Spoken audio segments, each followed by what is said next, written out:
President Trump on Saturday called the death of George Floyd a grave tragedy, while decrying violence and vandalism as protests rippled across the country in the aftermath of the incident. Floyd, an unarmed black man, died in police custody on Monday in Minneapolis. The death of George Floyd on the streets of Minneapolis was a grave tragedy. It should never have happened. It has filled Americans all over the country with horror, anger, and grief, Trump said at the outset of remarks at the Kennedy Space Center in Cape Canaveral, Florida, after viewing the historic SpaceX launch. I understand the pain that people are feeling. We support the right of peaceful protesters and we hear their pleas. But what we are now seeing on the streets of our cities has nothing to do with justice or with peace, Trump continued. The memory of George Floyd is being dishonored by rioters, looters, and anarchists. The president thereafter blamed the violence on Antifa and other radical left-wing groups, accusing them of burning down buildings and staging protests that adversely impact the citizens residing in America's cities.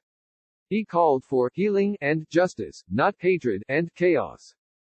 Trump's remarks, which consumed more than 10 minutes of his remarks following the launch, punctuated protests, some of them violent, that have rippled across the country in the wake of Floyd's death, including outside the White House.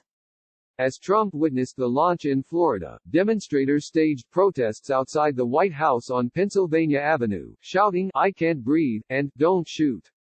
The protests were similar to demonstrations that took place the night before.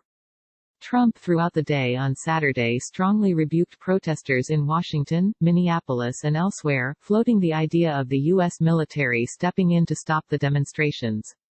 The National Guard has been fully mobilized in Minneapolis to confront protests, and other cities have implemented curfews in order to address them. Trump himself was criticized for stoking violence after he tweeted early Friday that protesters were thugs and appeared to threaten military action, writing that, "When the looting starts, the shooting starts."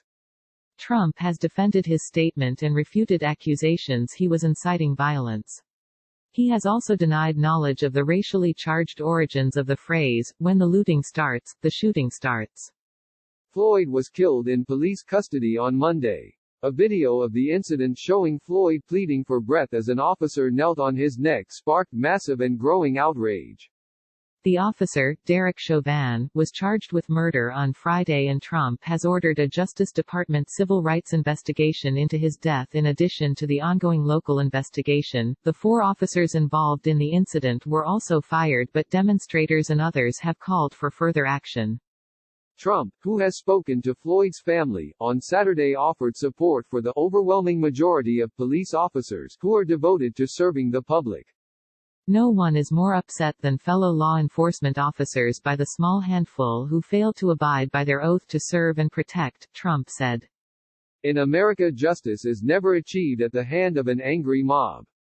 I will not allow angry mobs to dominate, Trump said, declaring it essential that the rule of law and independent justice system be protected. Saturday's launch in Cape Canaveral marked the first time in nearly a decade that American astronauts launched from U.S. soil on a mission to outer space, and the first time a private company has flown humans into orbit. The event was a bright spot for the United States at a time when the country is grappling with the coronavirus pandemic, an outbreak that has claimed more than 100,000 lives. Trump sought to offer a message of hope amid the pandemic, his administration's handling of which has endured tremendous scrutiny, as well as the widespread protests against police brutality. Updated 7:23 p.m.